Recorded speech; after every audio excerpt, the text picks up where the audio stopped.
Hello friends, welcome to another tutorial of technical learning. So today we are going to continue the class and object programs. तो जैसा कि हमने last programme में देखा था कि हमने क्लास क्रिएट करी थी और उसी के अंदर हमने मेंबर फंक्शंस की डेफिनेशन भी दी थी। ठीक है, आज हम नेक्स्ट ट्यूटोरियल में ये देखेंगे इस ट्यूटोरियल में कि कैसे हम मेंबर फंक्शंस को आउटसाइड द क्लास भी डिक्लेयर कर सकते हैं। ठीक है, आउटसाइड द क्लास डिक्लेयर करने के लिए हमें क्या करना होगा कि सिंपल वही हेडर फाइल और using name space class create करनी है पर्सन नाम की, जिससे मैंने यहाँ पे एक क्लास क्रिएट करी है। अब जो मैंने एट्रीब्यूट्स और जो इसके वेरिएबल डिक्लेयर करे हैं, ये वेरिएबल्स बाय डिफ़ॉल्ट प्राइवेट हैं। क्यों? क्योंकि मैंने इसके ऊपर पब्लिक नहीं लिखा। जैसा आप प्रीवियस प्रोग्राम में देख सकते हैं कि ये वेरिएबल्स मैंने पब्लिकली डिक्लेयर करे थे। तो फंक्शंस और वेरिएबल दोनों पब्लिकली थे, तो आउटसाइड जो एंटिटी थी इस क्लास के वो इन दोनों चीज़ों को टच कर सकती थी। लेकिन अब जो ये वेरिएबल हैं जैसे नेम और एज, ये प्राइवेट हैं बाय डिफ़ॉल्ट।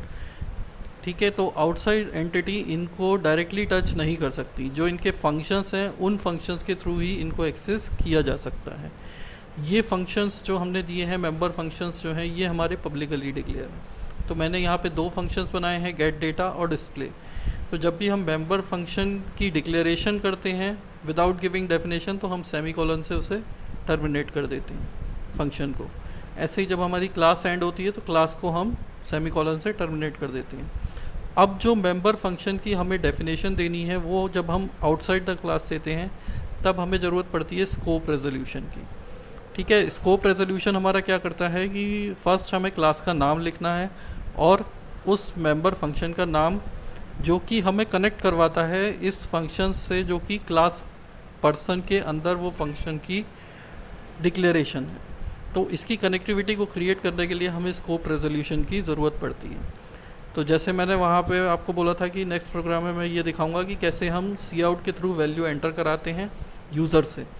तो यहाँ पे हम यूज़र से वैल्यू एंटर करा रहे हैं क्योंकि नेम हमने एरे टाइप का लिया था, तो हम इसमें कैरेक्टर की स्ट्रिंग को एंटर करा सकते हैं। तो सी आउट एंटर नेम, यूज़र से नेम को एंटर करने को मांगेगा, फिर उसे रीड कर लेगा सीन से, सिंपल एज को मांगेगा और एज को रीड कर लेगा। तो ये आपका क्या हुआ कि ये आपके मेंबर फंक्शन की डेफिनेशन है आउटसाइड द क्लास। सेम ऐसे ही मैंने डिस्प्ले की डेफिनेशन दी है आउटसाइड द क्लास। तो आपको क्लास का नाम लिखना है, फिर आपको मेंबर फंक्शन का नाम लिखना है, उसके बाद आपको इसकी डेफिनेशन देनी है। डेफिनेशन में मैं नेम को एज इट इज़ प्रिंट करा रहा हूँ। जो भी नेम यूज़र ने एंटर करा है वो प्रिंट हो जाएगा, जो एज यूज़र ने एंटर करी है वो एज प्रिंट हो जाएगी। और फिर मैंने क्लास का मेन में एक ऑब्जेक्ट क्रिएट करा, पी नाम का एक ऑब्जेक्ट क्रिएट करा, पी डॉट गेट डेटा। तो गेट डेटा पे जाके उसे क्या मिलेगा, जो भी यूज़र से पहले नेम मांगेगा, नेम की वैल्यू को स्टोर कर लेगा, एज मांगेगा, एज की वैल्यू को स्टोर कर लेगा।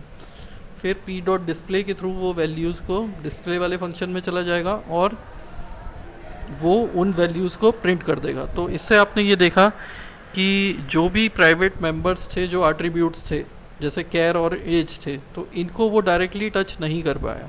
इनको उसने कैसे टच करा, जो पब्लिक फंक्शंस थे, पब्लिकली मेंबर फंक्शंस थे, उनके थ्रू ऑब्जेक्ट ने उन पर्टिकुलर वेरिएबल्स को इनडायरेक्टली टच करा।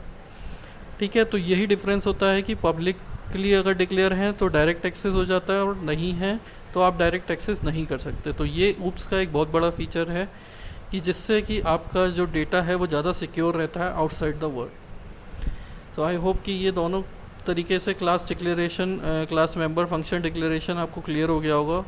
नेक्स्ट वीडियो में हम और भी क्लास का एलेबोरेशन देखेंगे, कैसे हम मल्टीपल क्लासेस क्रिएट कर सकते हैं। ठीक है, कैसे कंस्ट्रक्टर डिस्ट्रक्टर हम सब करेंगे, ये आगे की वीडियोस में हम देखेंगे। तो thanks for watching and thanks for giving your time.